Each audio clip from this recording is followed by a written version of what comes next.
Hello and welcome back to the Liberty for Philly podcast. I'm Mitchell, that's Ben, that's Jared, and that's Alec, and welcome back to episode 24 of the Liberty for Philly podcast. It's been an interesting week for all Philly sports, mostly because the Phillies are actually deciding to win games now, which is very interesting. So let's lead off with that. The Phillies are now I see what you did there. I know. The Phillies are now 1.5 games back of the Mets because the Mets can't beat the Marlins like we usually do, but somehow we're doing better than them. It's truly possible going into the weekend series against the New York Mets that the Phillies could be a half game ahead of the Mets if they win these next two games and the Mets lose their next two against the Miami Marlins. So that just makes this weekend series that more important for both teams. Well, I think that the Mets play tomorrow on tonight, and then they have an off day. They do. Let me check. Mets, because I know they play tonight. No, you're right. Okay. You're right. Yeah, it's straight series into Friday, Saturday, Sunday, and I looked up the probable starters, and it's going to be Ranger Suarez is pitching game 2. Aaron Nola, I don't think is. I think Friday it's gonna be Gibson, Saturday Suarez, and then Sunday Wheeler. And then for the Mets, it's going to be Marcus Stroman. Wait, didn't Wheeler just pitch? Stroman, McGill, and he just pitched yesterday. He's gonna pitch Sunday. And Walker, I think Walker's going to be that other starter. Oh, did they play Thursday? Yeah, Phillies play Thursday. Oh, it's the same series against the Nationals, right? Yep, correct. Yes. Okay. So it's Nola versus Ross. Today's Anderson versus Joe Ross, right? Yes. Yeah. Today is Chase Anderson against Espino. Oh, by the way, we're going to be talking about it is now Wednesday. My dudes. Yes, as Jared would say, Wednesday the 4th. And this episode will be going up on Sunday. However, we are recording this episode early since I am going on vacation. And Jared, you've been on vacation for you were gone for like a month. Vacation. It was the same vacation. And then actually, the second one wasn't. I mean, last weekend was. Your normal episodes will return next week. This episode will still go up on Sunday, but you'll just be seeing. We'll just be talking a week in advance, so hopefully the Phillies are in first place by the time this episode comes up on Sunday. But I'm gonna doubt that. But yeah, we never know.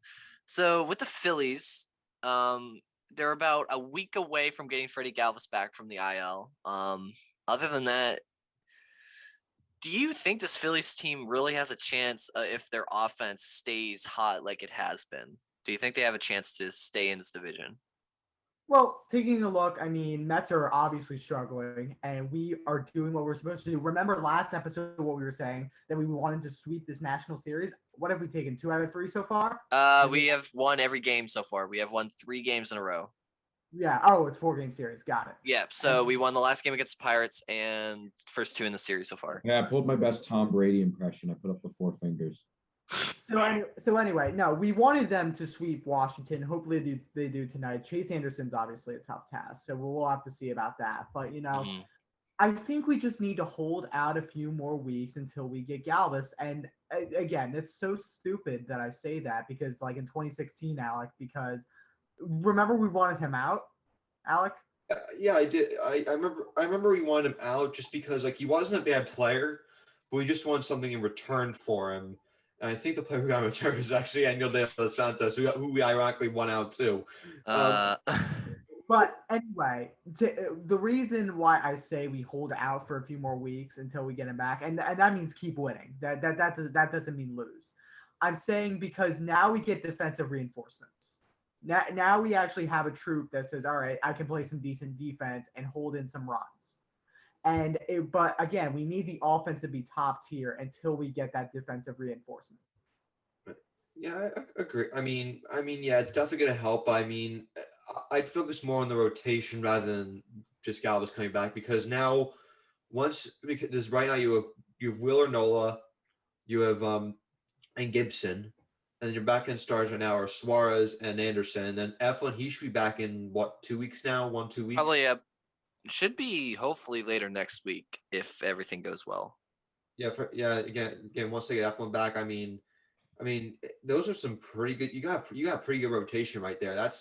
And that was one thing that we've been struggling for weeks now is with the starting rotation, particularly the back end starters. When we remember just a week ago, we had Velasquez, Moore, and Howard starting. We had Howard, those guys starting. We trade Howard and we sat down Moore and Velasquez because they both stunk and now Velasquez is hurt again. So Yeah.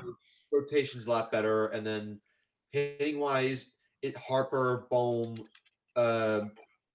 Jankowski, Hoskins, Romuto, all those guys are starting to hit their strides, and if they can continue that, then you got something there. I mean, you're only a game and a half out, and hopefully by the end of this weekend, we could be maybe half game out, because I mean the Mets look like they're really struggling right now, and hopefully that continues tonight, tomorrow. This is the last. season. Yeah, this is the last hard stretch the Phillies have for the last half of the season. They finished these last two against the Nationals, and then they played their 3 games against the Mets, and then this is probably the last tough stretch of the season. They played the Dodgers, the Reds, and then they played the Diamondbacks for 3, and then they played the Padres and the Rays. And then the rest of the season, they play the Diamondbacks, the Nationals, the Marlins, the Brewers, which is probably their last tough opponent, the Rockies, the Cubs, the Mets again, and then the Orioles and the Pirates, the Braves, the Marlins. So right now, these last couple series, it's going to come down to that Brave series, probably that 3-game series, September 28th, 29th, and 30th. And then it's also going to come down to this team winning winnable games against the Orioles, the Pirates, and this will be interesting to see what goes on there. The Orioles and Diamondbacks, they both really stink. I think they're two worst teams in the MLB, correct? Yes, they are. Believe they are. Let me double check on that. Pirates are in contention too, but I think they've actually done a little better lately. So let me look at the wild cards for each team. Arizona is the worst team in the National League. Aren't they the worst team in the whole league? Yes, Arizona is the worst team in the entire league. Then it's the Orioles, and then it's the Rangers, So they're just wasting and then it's the time. Pirates. The Pirates are the 4th worst team in the major leagues right now. Wait, Ketel Marte's still with Arizona, right? Yes, he's been injured for like almost the entire season. It's felt like. But yeah, then the Mets, like this next little series that the Mets have, it's gonna be interesting if they come out of this with a winning record.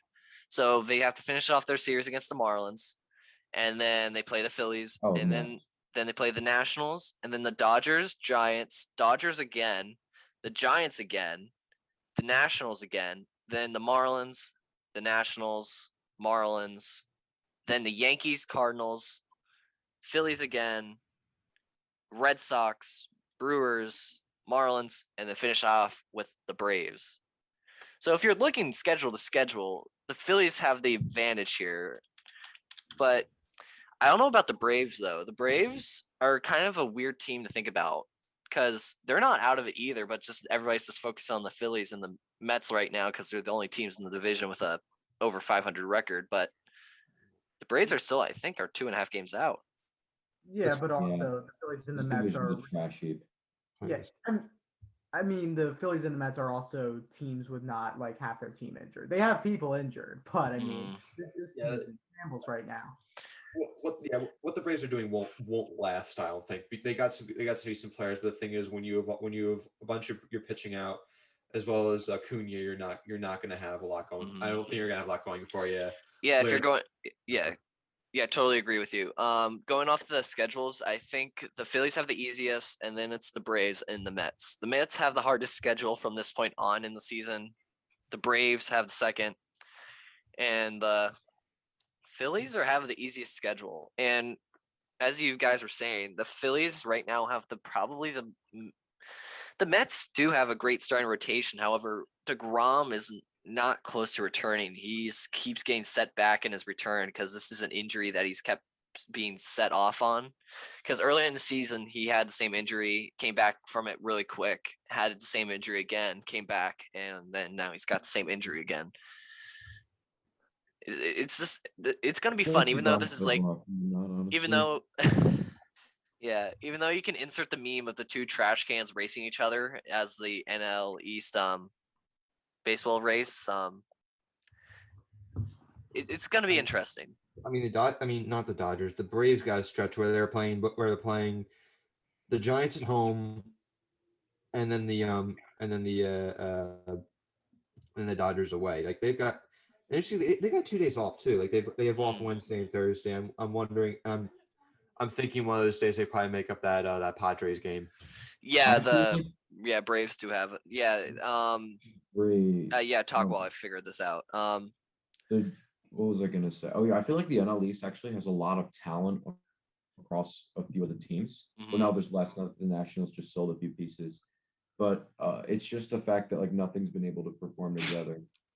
There's a big separation between the top three teams and then the bottom two for sure. I mean, in Yeah. terms of, because Schwarby was shipped out, so some other pieces for the National Scherzer was out.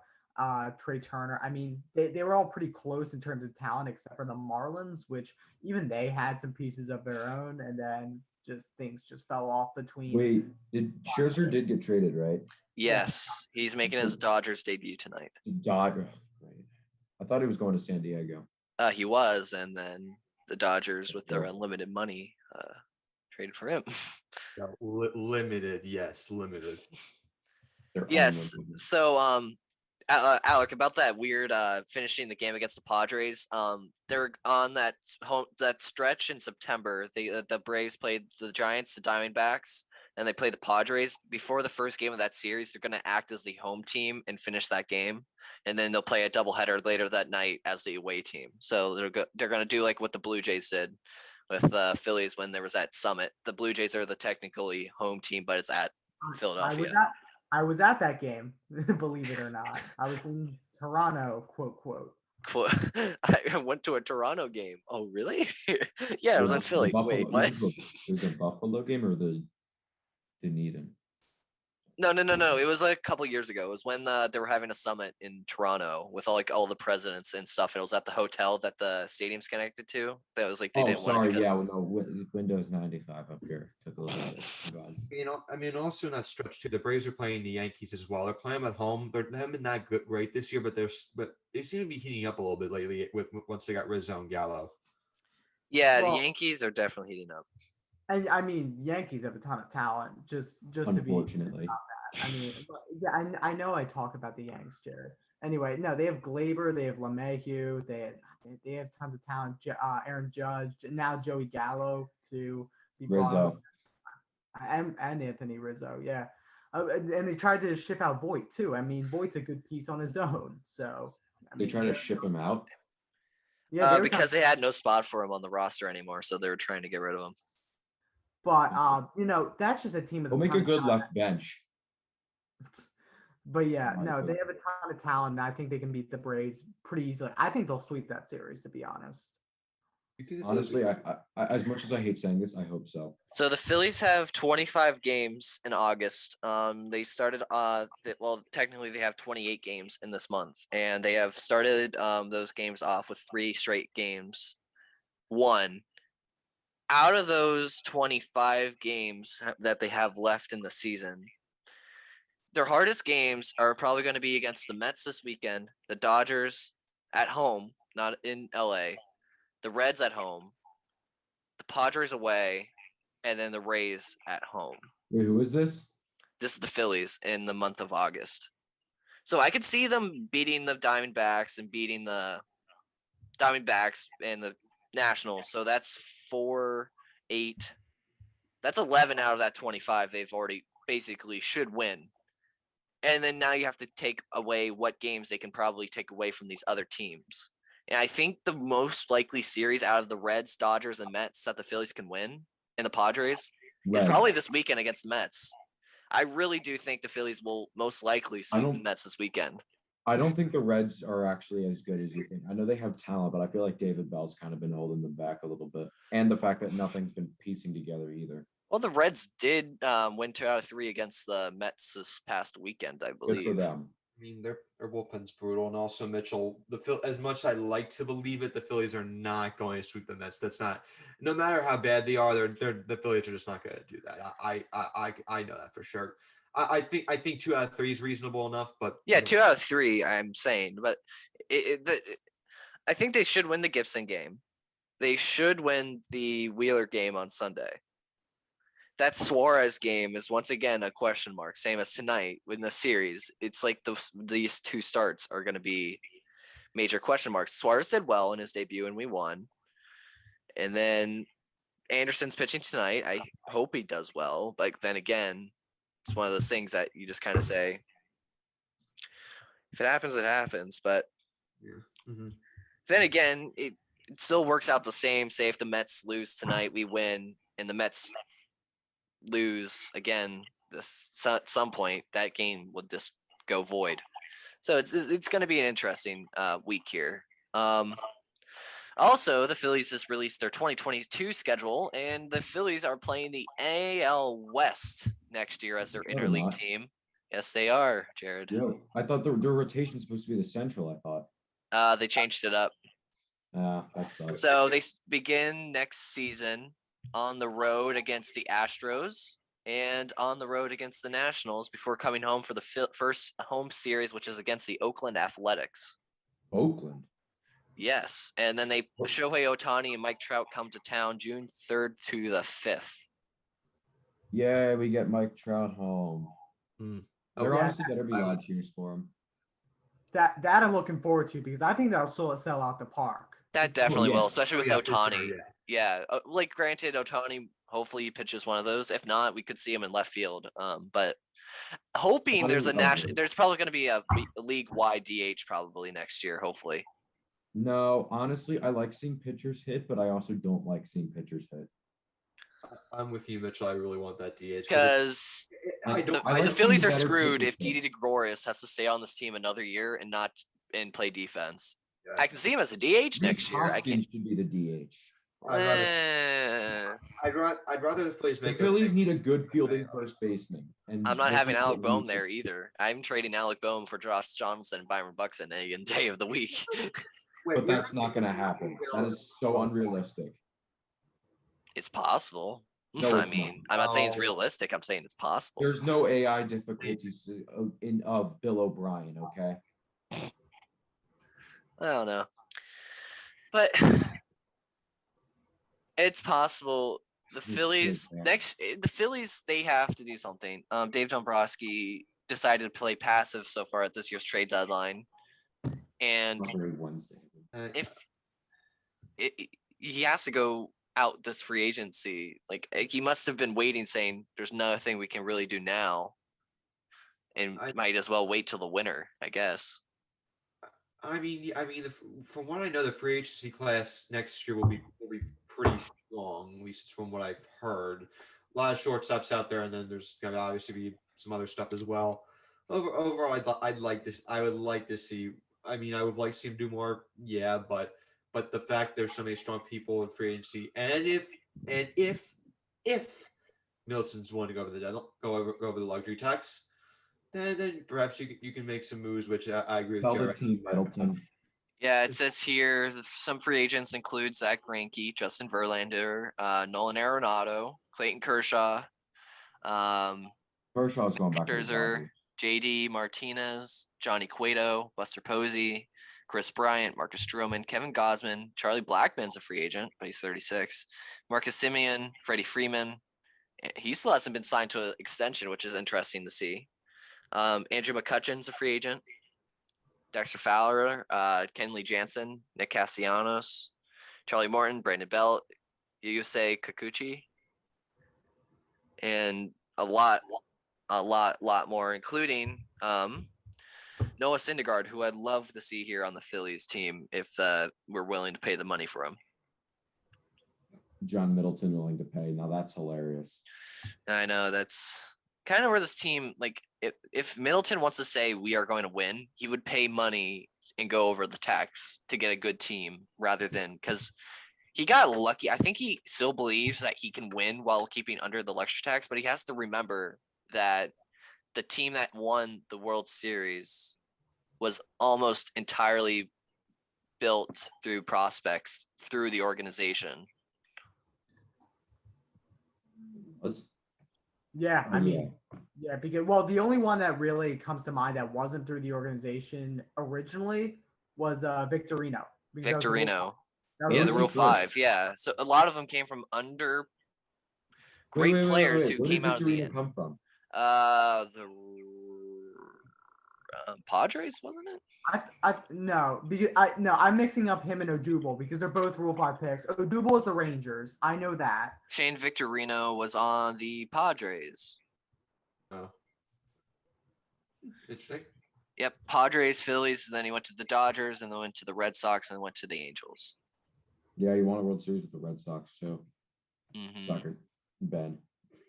Uh-huh. Yeah, whatever. 27 rings. Oh, the bandwagon Yankees fan. Ew. By the way, just to clear those up for the podcast viewers, I'm like 0.1% a Yankees fan. I'm like That's 100%. one too much. Yeah, I'm 100% a Phillies fan first, and then I have some Yankees within me because of relatives. That's all. Same with the Red Sox for me. My dad's entire side of the family is from Boston and area. That's just don't worry. Everyone makes mistakes picking the wrong team. That's okay. Yeah, Ben, look who's talking. But yeah, so that's why we give each other shade over that. Yeah. And also Mitchell's an Ohio State fan. Bully him for that. Oh yeah, I'm a Penn State fan. Thank you very much. Everyone hates Ohio State, Mitchell. That we're all. I don't like Ohio State. Yeah, I don't. Well, My parents are it. I'm not saying I don't. oh, I totally wore the Michigan shirt yesterday just to piss you off. I didn't realize your dad was going.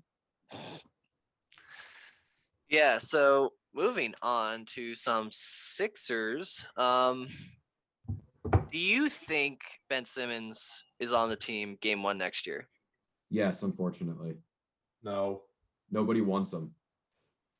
You could still get stuff for him, but I think that I think it's all waiting on Dame and Bradley Beal. That's what it's hinging on, because again, what they've stressed in those negotiations is they want an all-star caliber player, aka Dame or Bradley Beal. Mm-hmm.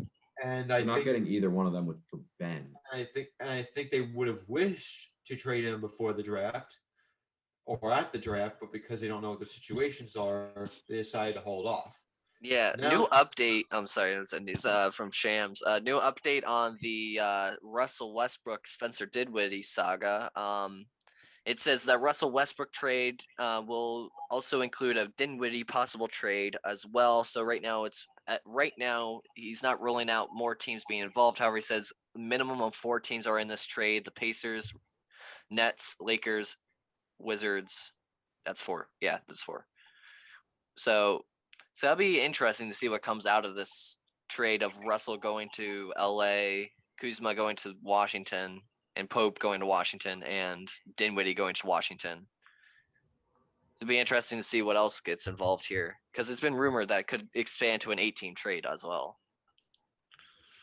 Perhaps, but unless Damian Lillard, or rather Portland, unless they're involved, I'm not really gonna pay attention to it, because I don't know why, but Bradley Beal has not seen him want to leave Washington, even though they've been mediocre for years. Yeah, and it's the endless cycle. It's called the Bradley Beal cycle. He says he wants to stay in Washington, realizes Washington isn't good, and starts becoming mad, starts complaining about Washington, threatens to leave, and then he starts liking the organization again. It's an endless cycle that's been going on for 4 years. But here's the thing that I like about Bradley Beal. He's doing it smart. And let me explain. He's using the market and the media to his advantage, to have him speculating and to get teams desperate. And do you know what happens when teams get desperate? They pay money. They pay lots of money. I love that Bradley Beal's doing this here, because I think it's one of the smartest tactics I've seen for an NBA player, is to use Twitter. And I mean, a bunch of athletes have done it, but he's following their lead. Use Twitter, use social media to their advantage to get money. Mm-hmm. Yeah, totally agree with that.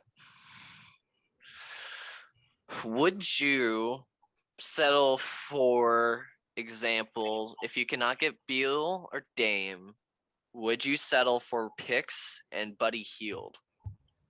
Oh, remember when Buddy Hield was good? Or at least like the talk of the league. Not ready to go that far yet. I don't know.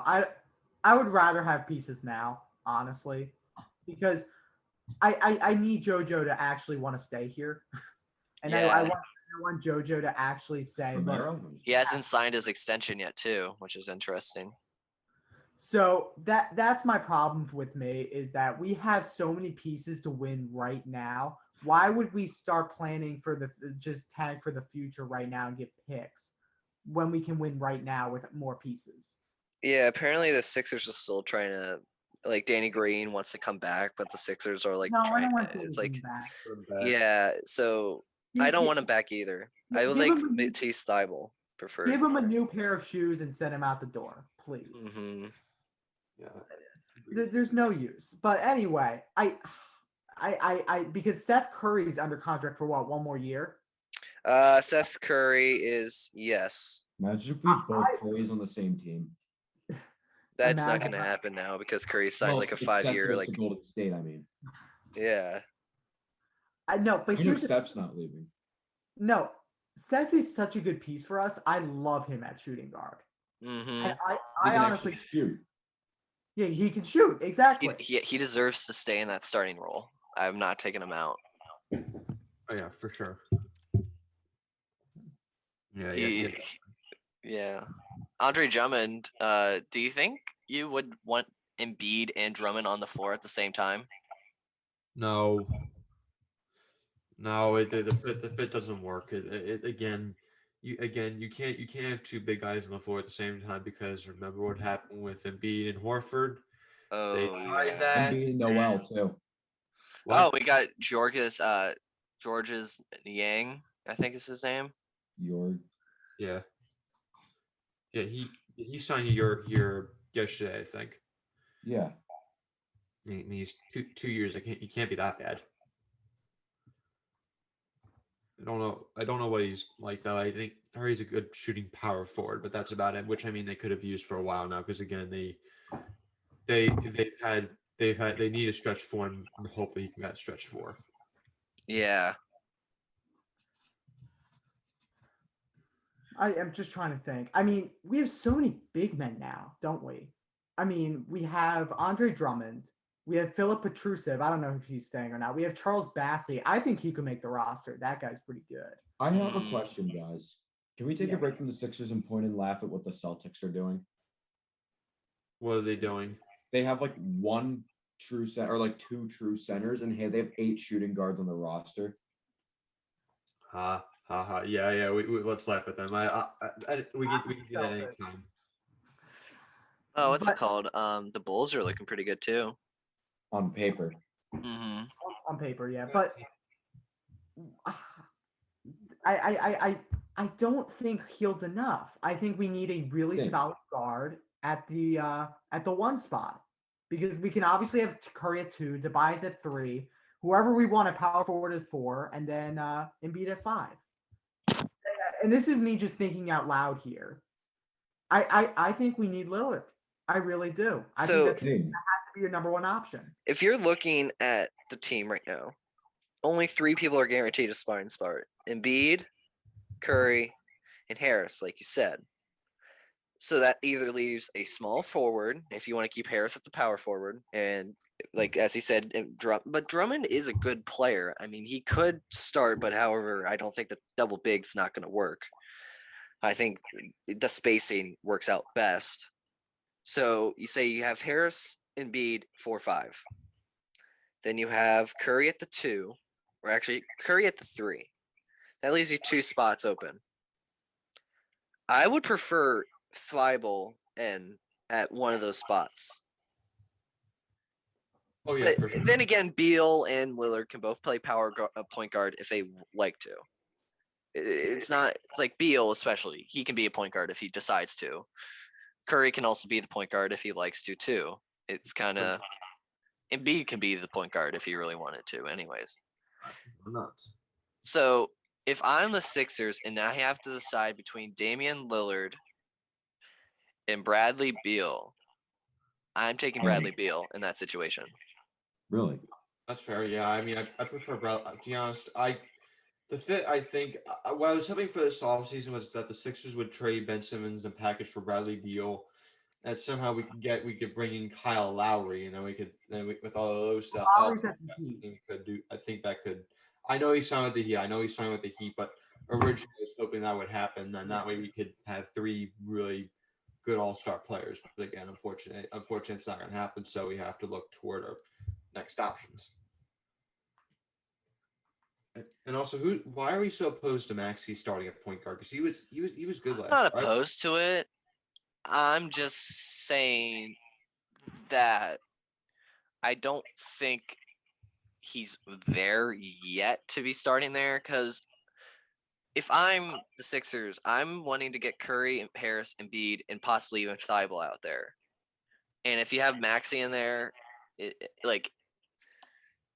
would be interesting to say the least. It would be a really good lineup. However, that's probably your worst case scenario if you trade Ben Simmons and don't get a superstar back that can't start. Yeah. Okay. Let me again. Let me think out loud. I am not opposed to what Alex says of Tyrese Maxey starting at point guard for the Philadelphia 76ers. I just want someone better. Wouldn't you agree, Mitchell? Yes. I think a Damian Lillard, a pure shooter, because we have not had a point guard that has been able to shoot in years since the pre-process Sixers. Honestly, because Simmons has started most of the process, and he has not had a jump shot. Even Markelle Fultz, when he started at the point, he played the point a little bit. He couldn't shoot either. Mm-hmm. Wait, So who was our point guard before the process? Like, wasn't it Drew Holiday, or was he a shooting guard? it may have been Drew Holiday. It may have been Tony Roten. No, it was Drew Holiday. If he was, I believe after this picture, world peace is obtainable. Joel Embiid and Andre Drummond are now best friends. No, it was someone else. I forget his name because he turned out to be a nobody in the NBA. Looks like Drummond's wearing one, by the way. Williams. Oh, interesting. Michael Carter Williams was one. Ish Smith was one. Ooh, ish. But again, Dame Lillard can hit impossible shots, and he can also spread out the floor. Beal's not a priority point guard, and we have Seth Curry at the 2 spot. So I would much rather take Lillard at the point guard position as an all-star than Maxey at the point guard. Yeah, I think that's fair. Yeah, that's definitely fair. Mm-hmm.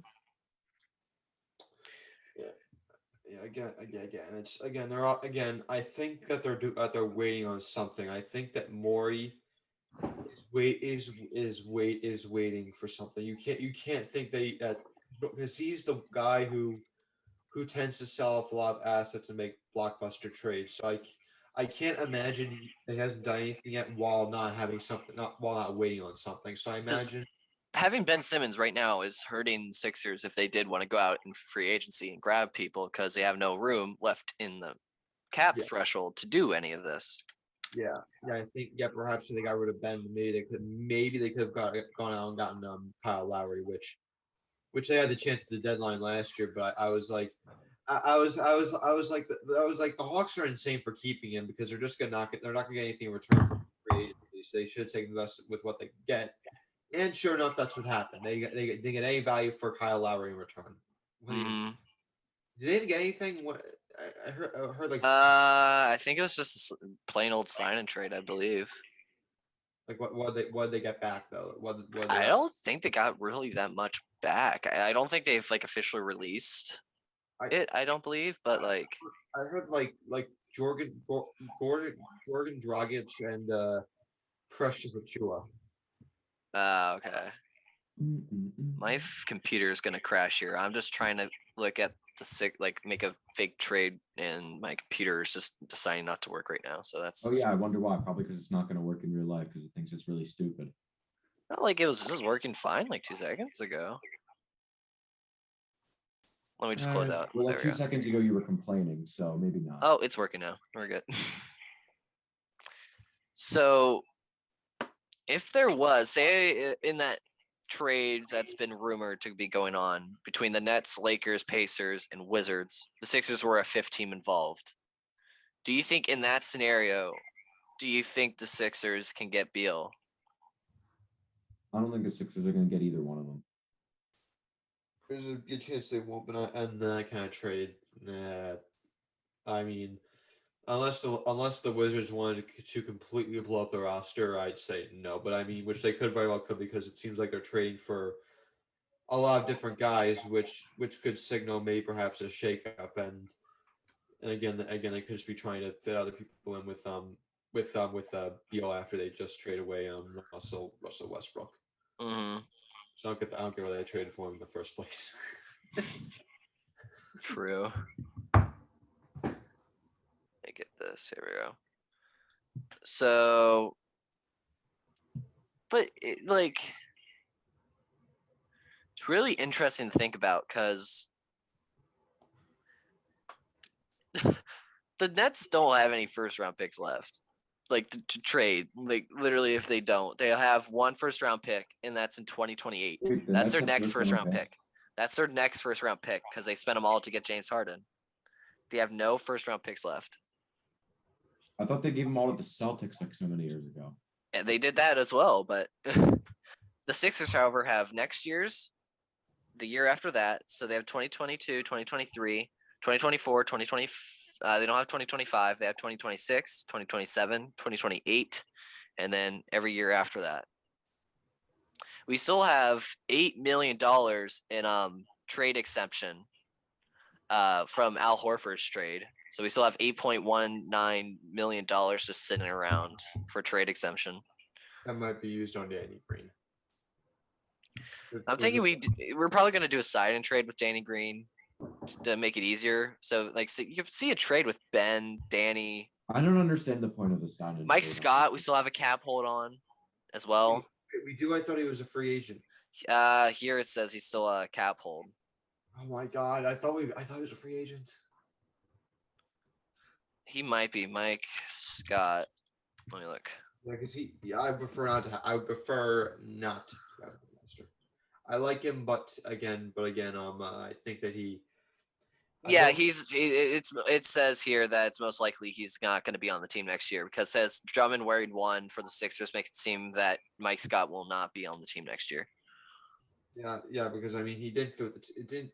When he did play, he didn't fit. Like again, I don't think he's quick enough to be that power forward anymore. So forced to be a center, and I think he's too short to be a center. So he's kind of in a bad spot. So that's we have a trade in the NBA, but it's not a huge one. Warriors are trading Eric Paschall to the Jazz for a second-round pick.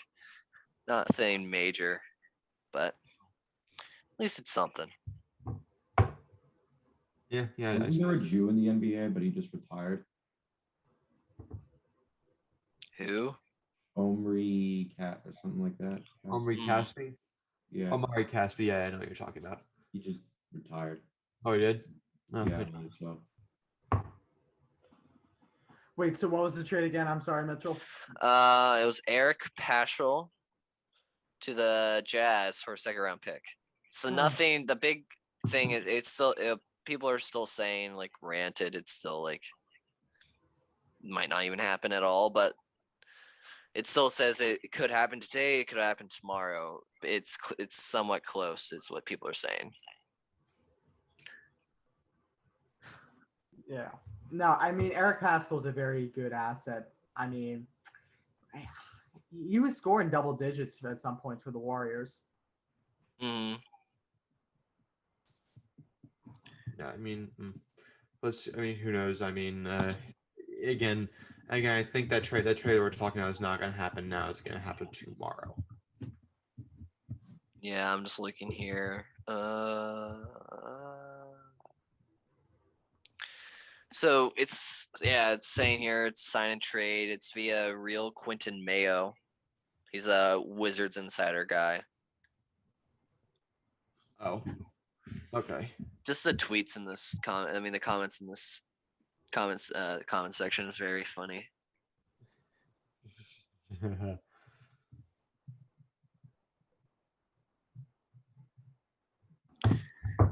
Hearing S&T would wait. What's S&T? Oh, sign and trade that would land Spencer Dinwiddie in Washington from Brooklyn could happen as soon as today is tomorrow. It's expected to be a multi-team trade, possibly expanding to 6 to 8 franchises. Thus, the reasons are taking so long due to teams acquiring assets as well.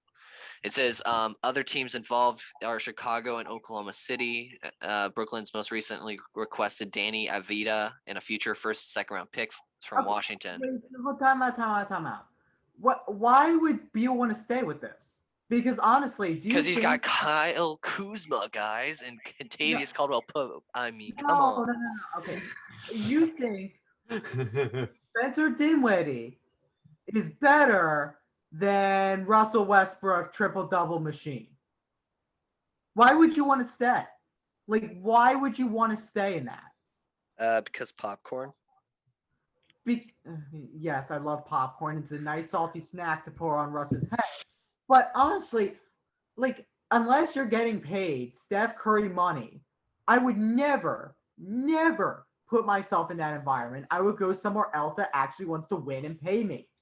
Yeah, I don't know. This is, like, as I said, this is the Beal cycle. He thinks something's going to change. However, nothing. If the team really cared about you, Bradley Beal, that much, they would have gave you your pick to be the head coach. He wanted the Sixers assistant coach to be the head coach of the Washington Wizards. That came out, and that led to another controversy saying, why don't you go to the Sixers and be with the coach that you wanted to have? This organization's not caring for him. So why should he care about this organization itself? Like, I understand you've been with the organization almost your entire career.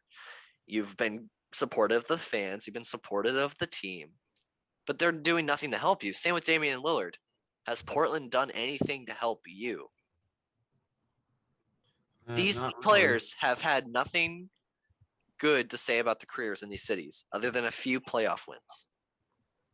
Portland can't make it past the first round. Damian Lillard has to carry them in the playoffs. Bradley Beal hasn't made it past the first round. However, he always hits games winning shots and scores a lot of points to carry the team. Imagine if those people were to move to different teams that could support them and their talents actually be used to go past the first round of the playoffs. Again, yeah, I think you have a point to that. I think their franchises again are in that middling place. It's like the Charles Barkley era of the Sixers. They always had a good enough team to make the playoffs, but they didn't actually do anything in the playoffs. Mm-hmm. And again, that's why. Again, I think that that's why I think that they should that in the interest of both Bradley Beal, Damian Lillard, and the Trailblazers and Wizards, I think they should trade both of them for a lot of assets to prepare for the future. Because I think right now you do not, and if you keep Bradley Beal or Damian Lillard, you're not going to be able to get enough assets now to win a championship. And taking a look at the Blazers, Wizards, and 76ers, they are in sort of a similar position where things are sort of falling off the rails. You've made the playoffs consecutive years, but yet now one of your stars needs to leave, and it can topple a lot of things. So you need to get a bunch of assets. You need to get a bunch of future assets too. I think these three will be intertwined this whole NBA offseason. I think we need to take a look, especially at the Lillard rumors and especially at the Beal rumors for the 76ers. Yeah, sure. I still think that's hysterical. I really do. I still think that's just. I think that's fake. He really grew that beard out too. Yeah, he was playing tennis today, so his knee looks pretty good. But also, what fired up this conversation for like the fifth time in the past week is that Bradley Beal today at 11:58 a.m. tweeted this emoji with no context to it. He just tweeted that, and his wife tweeted out a little bit later saying, "Oh wow, ... with no context whatsoever as well. You know what? That's so stupid because let me explain what probably happened. He says to his wife, "Hey, I'm going to put this on Twitter. Why don't you post this for me?" And she's like, "Okay." And knowing that it's going to fire fans up, there's probably nothing going on at all. Again, he's playing social media to his advantage to stir up ESPN, to stir up the bar stools, to stir up any radio show in Washington and wherever And us. else, and in Philadelphia too. That's a valuable asset you can do by just saying, hey, why don't you just post this on reply? Like there could be nothing going on at all. Yeah, it was a separate tweet that went out like an hour later after his. So it was weird. All right. But still nothing. Do we have any more points? Because I have another thing that I would like to talk about. Go ahead, Jared. All right. So obviously, we all know that Oklahoma and Texas are planning to join the SEC. Yes. So, and then there's been obviously rumors that lots of people are going everywhere. Like Iowa State is planning on joining the Big Ten, along with Kansas, and I think Kansas is Clemson, planning to join the Big Ten. Maybe. Clemson and Florida State are looking into joining the SEC as well. Yes, that's also a thing. What else is what? I mean, I'm pretty sure West Virginia there's a possibility They're joining the ACC probably. That like there's some places that should like where some should go, like West Virginia. It would be convenient, for them to go to the ACC because they've got huge rivalries with Pitt and Virginia Tech, which stopped when they joined the Big 12. But now that if they rejoin the ACC, then those rivalries resume. And you keep talking, Jared. I need to rate some of these. And then also everyone's like Notre Dame should join the ACC. However, the problem for football is obviously besides the NBC deal, they also have yearly rivalries with Stanford and USC. So that would be a problem as well. It would end those. And they also still have things with Michigan and Michigan State, although those haven't been annual in quite a little bit, unfortunately. But Notre Dame has various rivalries in different conferences, they also have a thing with Navy. I forgot about that one too. So it wouldn't be convenient. Oh, Notre Dame and Navy, yeah. Why doesn't Notre Dame join the Patriot League? It's so convenient. Like this whole thing is so stupid. Like honestly, this is all about schools and greed and money. Like why shouldn't you just keep everything as is? The Big 12 was fine. Like Clemson, what the they did not really have like a conference championship up until a couple years ago, so that kind of limited some teams from going to they had a conference championship and then they stopped the conference championship and then they started again. Okay, but let me resume my point. Clemson, what the heck are you doing? Like honestly, in the ACC, you're going to go undefeated every year, and then you're going to go to the college football playoff because that's how stuff works in the NCAA. Why would you risk that going to the SEC if it wasn't for money? I guess it's because better competition. I wouldn't mind seeing Clemson, Alabama. I don't care for better competition. I want to win. I want a national championship, and that's how you get the national championship is by being in the ACC and destroying teams. Well, how many championships have they won? They've won like. Well, I think this is on the brink of them expanding the college football playoffs to 12 teams or 16 teams. Yeah, they're planning on doing that. Yes, that's probably why they're doing that because at this point. Wait, then what would be the other two bowls then? I think they're looking at 12 now, so they use all the New Year's Six bowls, but probably other than that, they'll do some of the like the citrus. They'll probably do like the Citrus Bowl as well, and Outback, Citrus and Outback will probably be those other two. This is why I don't watch college football, honestly, because it's all about greed and money, and I hate it. It's not for the welfare of the kids. Now the kids can make money too. So. Okay, yeah, now the kids can make money, but in the past, Lawrence probably would have been a trillionaire already if he was allowed. Well, no. Well, if he had, except for this year when they get NIL, which is great. Now they're actually doing something for the kids. But in the past, it's been nothing about the kids. And now it's just about money and greed. If Notre Dame moves to the ACC, that would be the most stupid decision I've ever seen. Just keep talking. I'm just writing down like what this happened. So what are some teams that are rumored to be leaving these conferences? Kansas, right? Iowa State.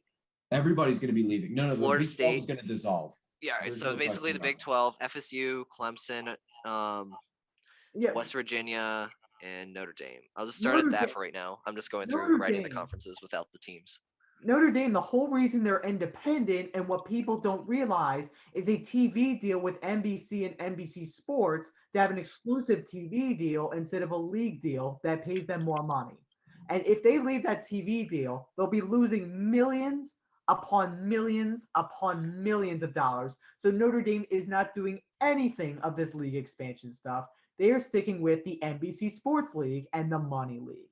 Thank you. That's another thing. And plus, they've also got the yearly rivalries with multiple teams in multiple conferences. Like as mentioned, they've got a couple from the ACC, they've got a couple from the Pac-12, and they even have Navy. Like those are all going to end if they join the ACC. Yeah, and you know what? I don't care about like if I was Notre Dame, I wouldn't care about rivalries if I'm an administrator because I have a partner called money and TV. Yes, but it's also remember you said it should be a little bit more about the kids too because they enjoy playing for those trophies. You know, you see them rushing out on the field, grabbing them later. Well, Notre Dame has also been close to the college football playoff for several years. They were in it last year and got obliterated by Alabama. Right, because it was joy to my eyes. Yeah, that's why I can't watch it because it's Alabama every single year. Alabama, Clemson, and then everyone else. It wasn't 2 seasons I'm so ago. bitter about 2016. Penn State should have been in it. How State got in? Well, how State got in? Wait. And they didn't even win the Big Ten. In doesn't matter. They had one loss. Penn State. What about Wisconsin? I mean, if you Washington. Lose to Pitt, you don't deserve to be. Why did Washington get in? They lost by 50 to Alabama. And also, Penn State, Alabama would have gave you more money.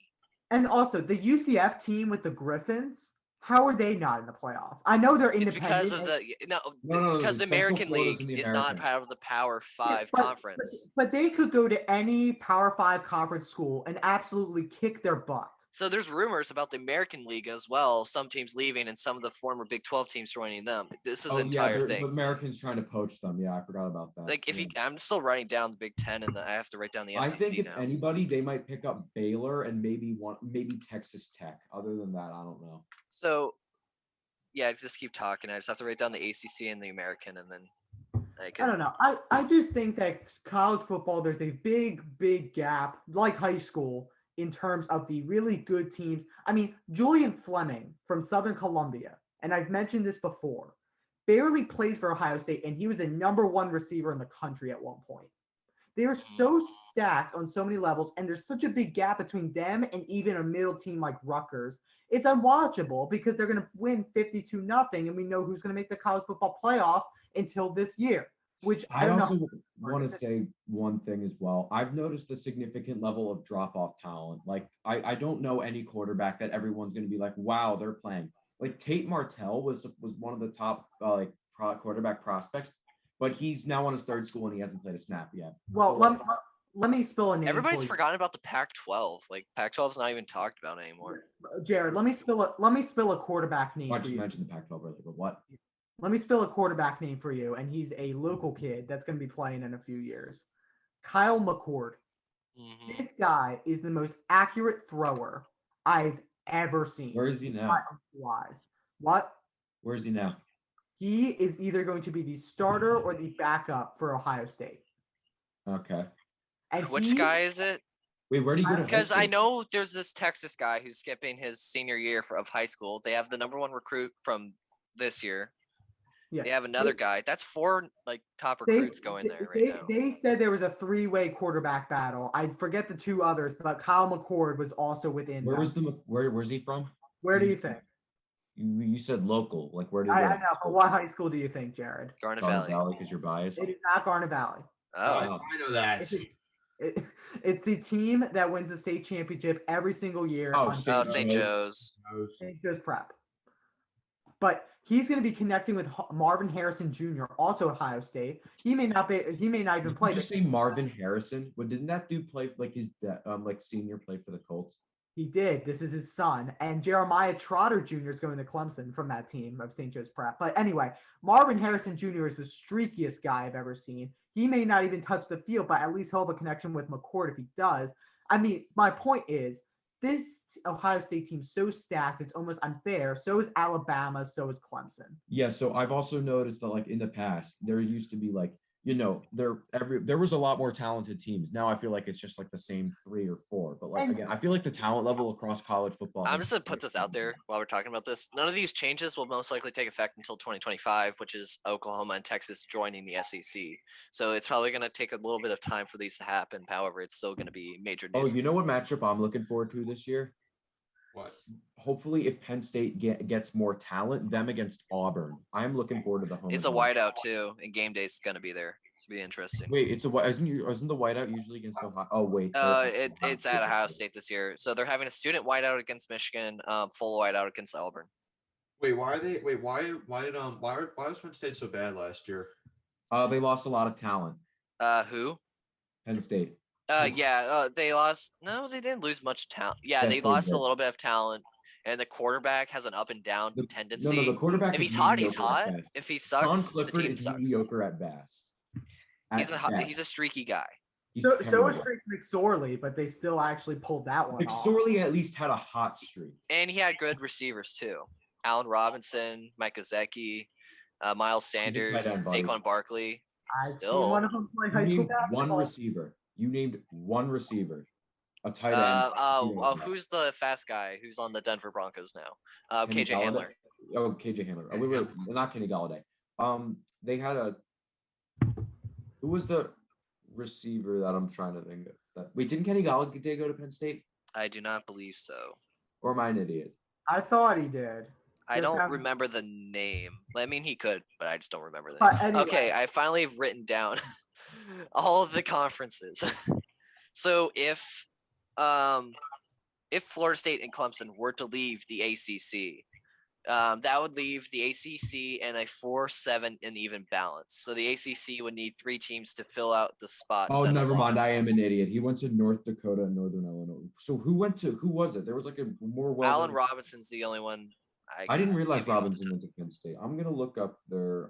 So if the ACC needs 3 teams in its Atlantic League, because right now the ACC to begin with has 15 teams, so They had they already Deshaun have an Jackson. uneven. So It was Chris Godwin. That's who it was. Godwin, Wait, yes. So wait a sec, Mitchell. Before you go on, it's simple solution. Just merge the conferences and do like an Ivy League type of thing. Just one full conference. You don't have to put them in divisions.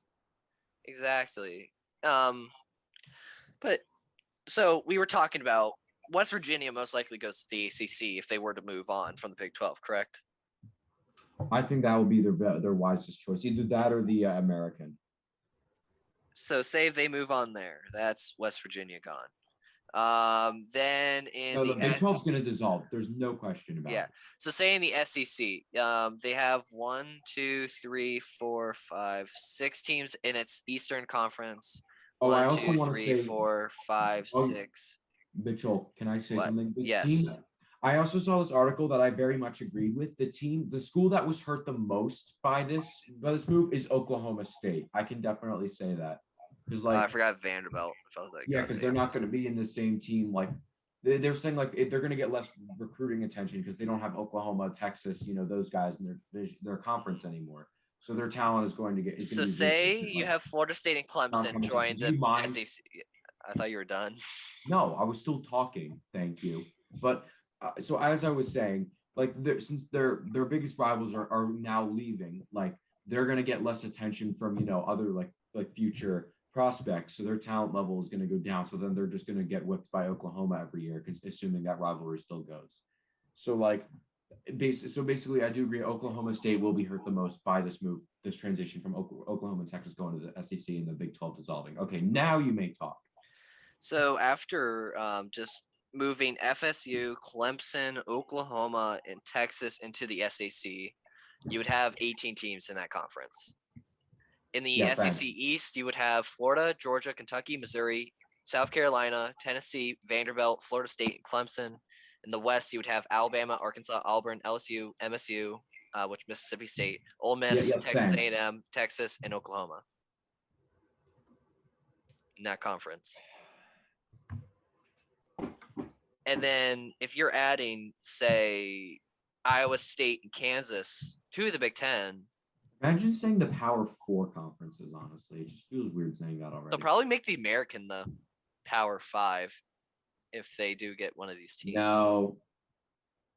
I see what you're saying, but no.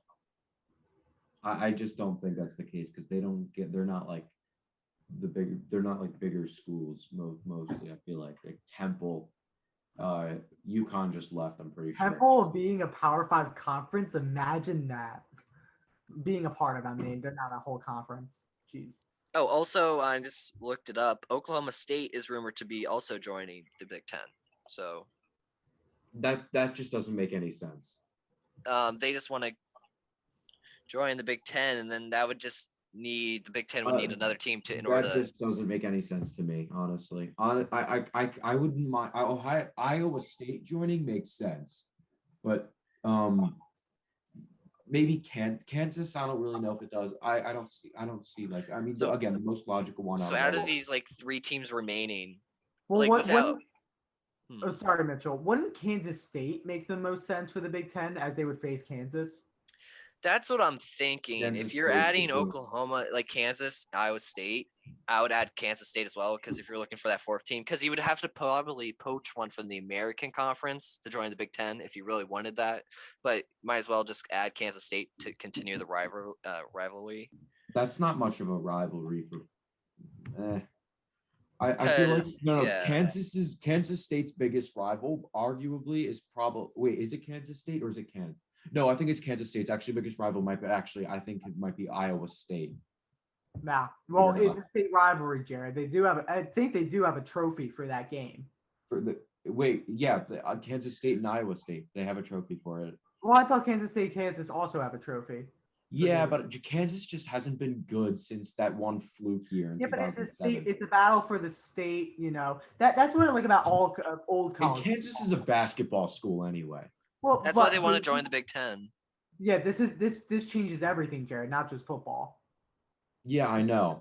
The I'm big saying for football. football, Kansas State's biggest rival is Iowa State. So if you were to add those 4 teams to the Big Ten, your conference would be in the Big Ten East. You would have Indiana, Maryland, Michigan, and Michigan State, Ohio State, Penn State, Rutgers, Purdue, and Illinois.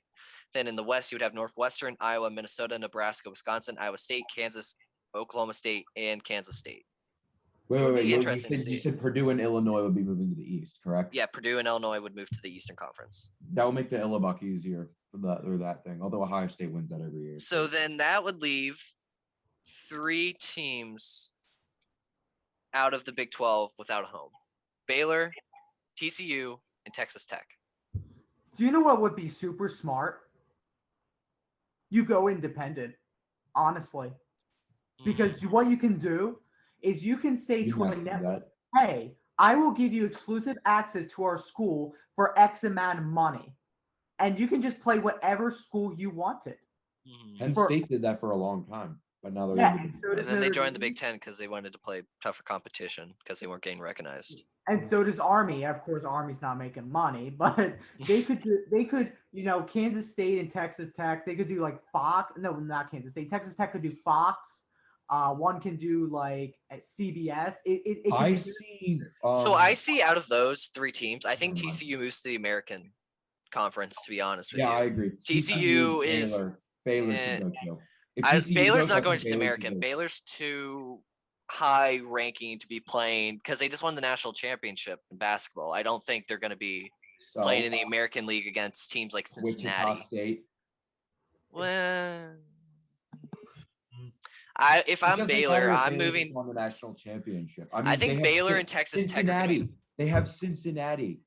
Well, They're that's in not really there. saying Well, much. let me make this clear to both of you right now.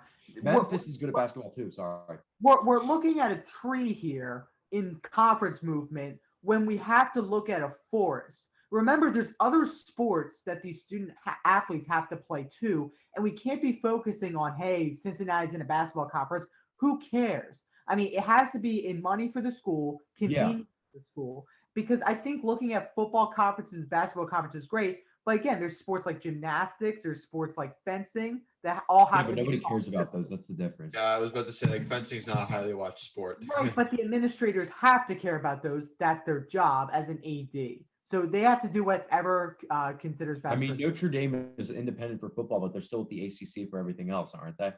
Notre Dame's in the Big Ten for hockey. Oh, really? Mm-hmm. I mean, there's like half the Big Ten teams. But, like, but don't even know most hockey, teams though. aren't going to do what Notre Dame's doing. They usually just select one conference and move on. That because that's just convenient and just not a horrible move. Yeah, because One, two, three, you're always gonna get a lot more recognition rather than if you were like independent. You know what's interesting? I think Baylor and Texas Tech can go to the Pac-12. If you think about it. No. If anybody goes to the Pac-12, it's TCU and maybe Kansas State because they're the farthest west. But like that doesn't mean anything. But I don't think any of them should go to the Pac-12. I think Baylor want to go there. Texas Tech is they're decent at both sports. They just made it to the Final Four a couple years ago, and their football team's really good as well. Did they go to the championship against Virginia? Yes, they did. Ben, you're probably best knowing in this. Did Texas Tech make it to the national championship? Yeah, they did. They lost to Virginia in overtime, right? For what? For what? Basketball. Yes, they did. Oh, that is correct. Mhm. No, because that's when they had McClung, Okay. and then Virginia had Guy, the Mamadou Diakite. That was a good bit college basketball year. Remember, I think Virginia had to beat Auburn on a free throw that year. Yep. So that's what I remember. I don't know who Texas Tech beat.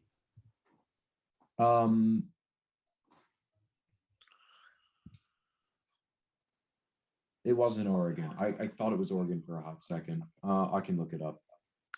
So this is what with these conference things, your smallest conference is going to be the American with 12 teams. It was Michigan State, by the way.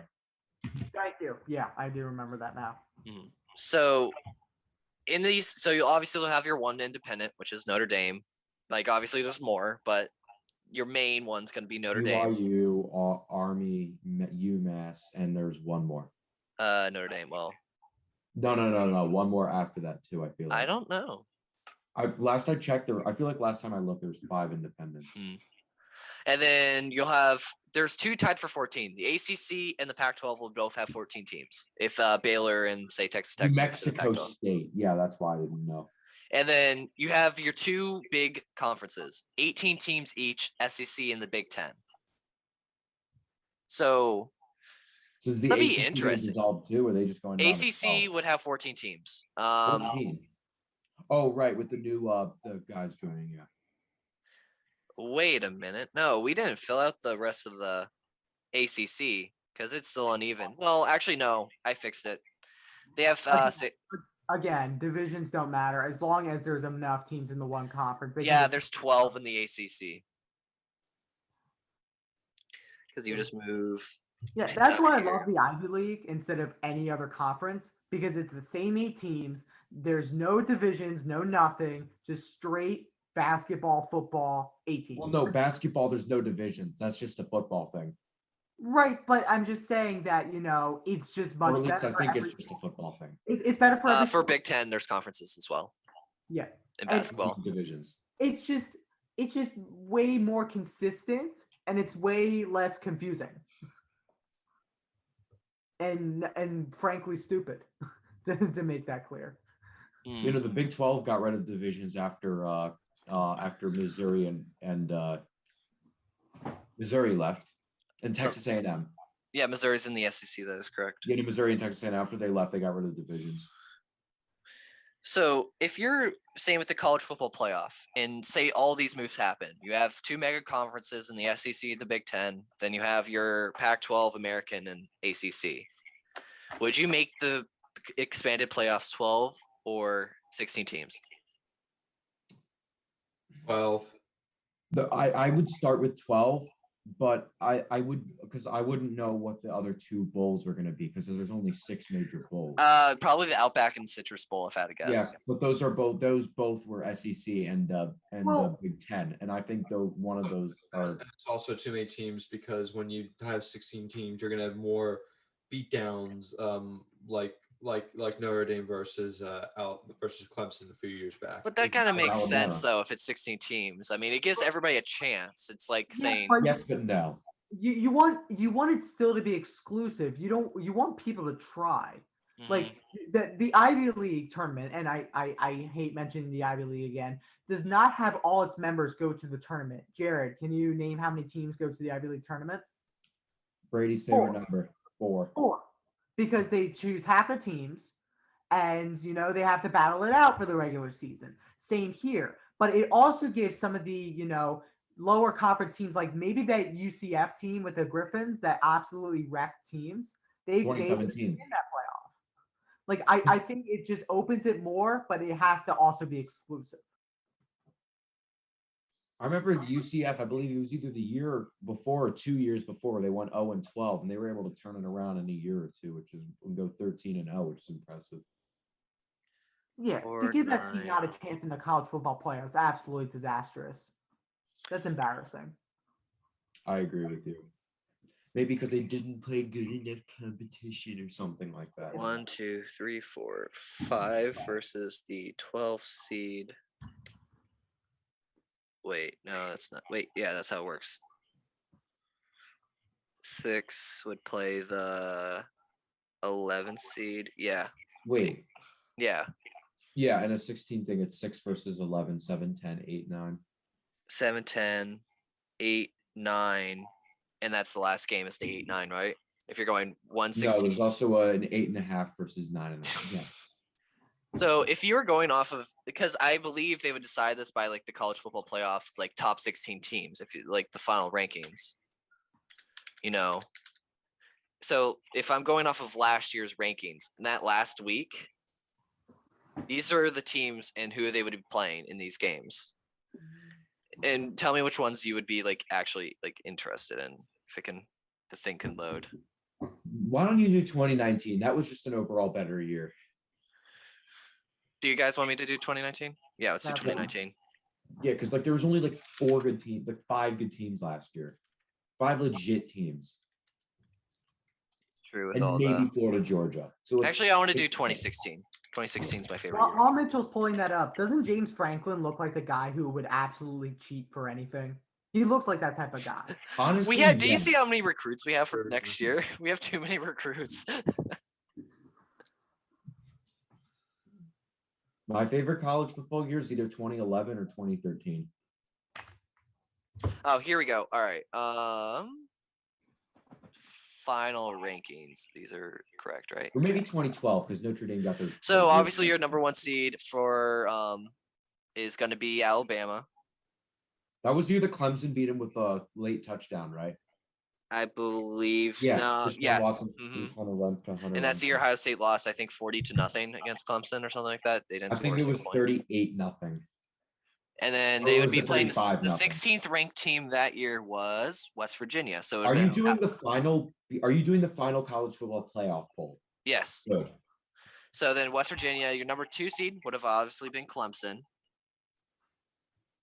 And 15 would have been Western Michigan. Western Michigan. Let's go. Oh, that was the year they had the good receivers. Yeah, they had a great receiving core, and they had the good I forgot coach. What was the guy's name? He's the Minnesota coach now. Baldy. Yeah. And then the 3-14 would have been Ohio State versus Auburn. That would have been interesting. Auburn was good in 2016. They were 8-3. I think they upset a team. 8-4. They were 8-4. They must have played like a good opponent or something. I feel like the odd years they're better. And then the 4 seed would have been Washington versus Louisville with Lamar Jackson. That's interesting. I like that. Wait. Sorry, I think that would have been an upset. Like I'm gonna go back through these, but I think that would have been an upset. Then Washington. Washington, right. And then 5 is Penn State versus the 12th seed, which is Oklahoma State. Oh, I was hoping Michigan. I was going to say Michigan. Michigan is the 6th seed. Oh. Wait, what bowl did they play in that year? Ooh. Hold on. What bowl did Michigan play in that year? I want to say Outback, I'm pretty sure. I know Penn State played in the Rose Bowl. I don't know what the bowl. Bowl that no one cares about because it's Michigan. True. 11th seed. Florida State. Michigan, Florida State. Nope, they played in the Orange Bowl. They lost to Florida State. So wait, that's actually good. That was actually the game that would have been happening if it was the playoffs. Okay, that's I know. 6 versus 11.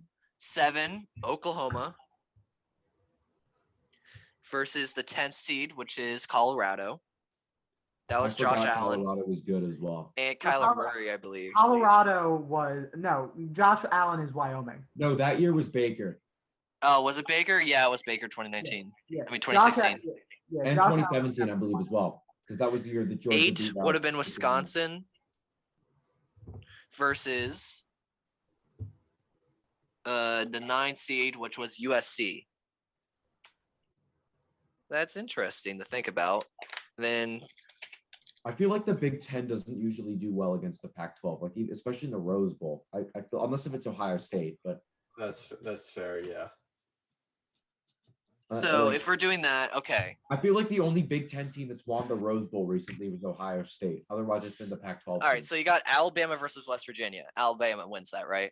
No, obviously. West Virginia. Yeah, of course, Alabama.